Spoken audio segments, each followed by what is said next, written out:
What if we had to pay for oxygen? Have you ever thought about what would happen if we had to pay for oxygen? I know that we get it for free now.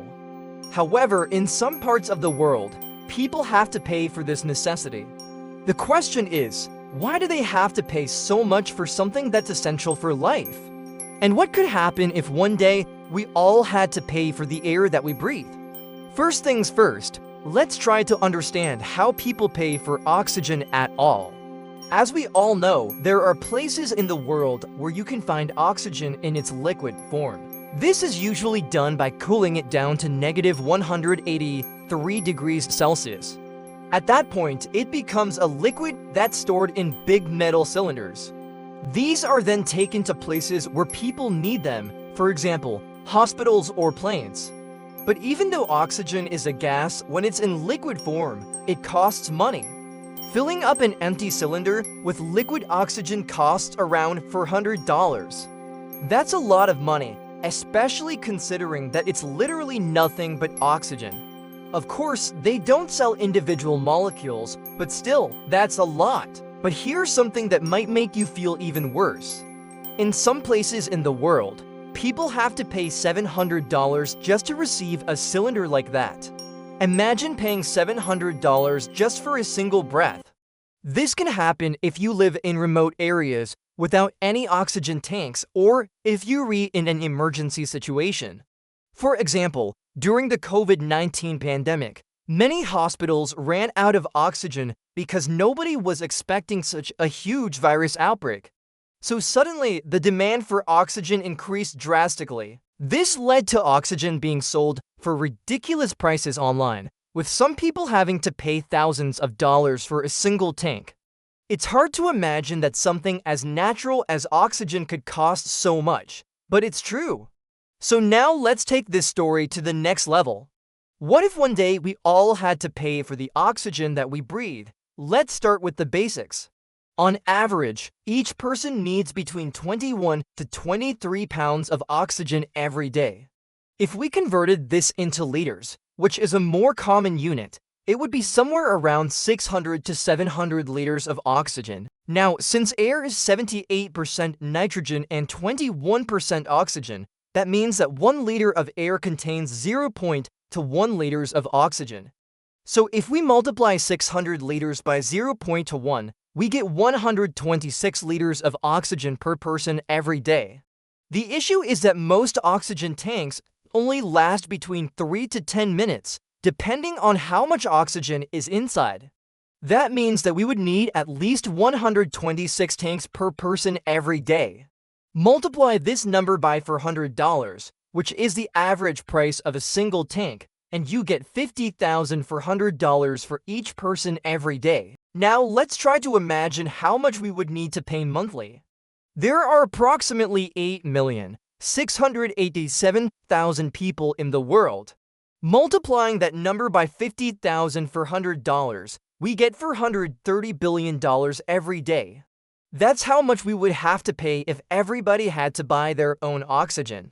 Monthly, this number would be multiplied by 30, and if we wanted to calculate how much we would have to pay yearly, we have to multiply it by 365. So we're talking about a whole lot of money. Of course, that's just a hypothetical situation that will never happen. But why do people in certain areas have to pay so much for oxygen? Well, that's mostly due to the supply chain.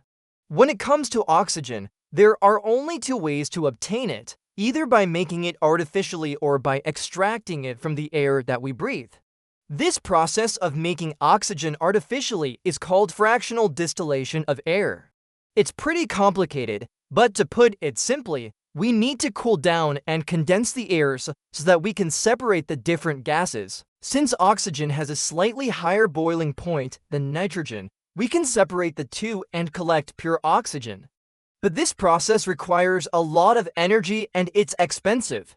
That's why most of the oxygen we use nowadays comes from the air that we breathe. It's much easier and cheaper to extract it that way. The problem happens when you have to transport this oxygen to places where people need it.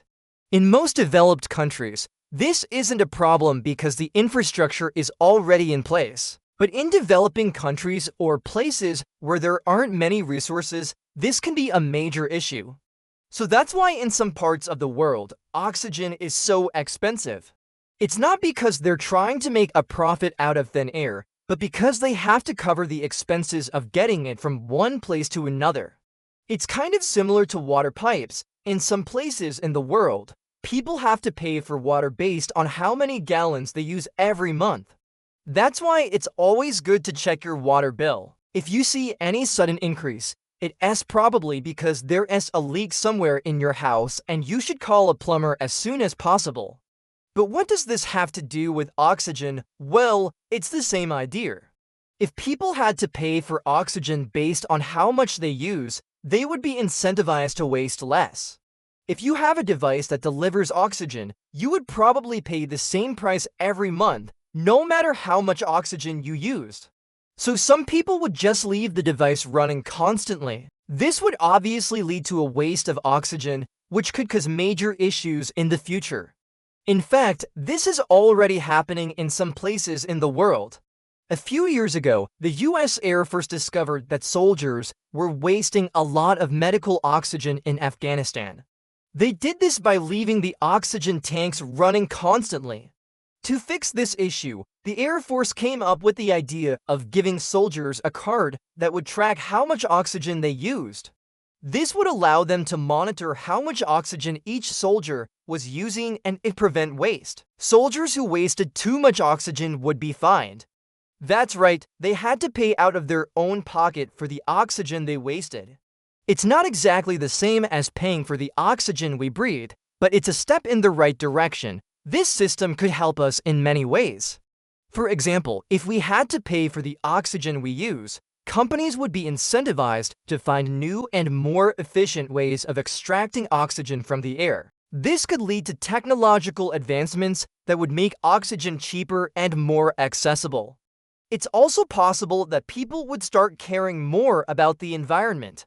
If we had to pay for oxygen, we would realize just how precious this resource is.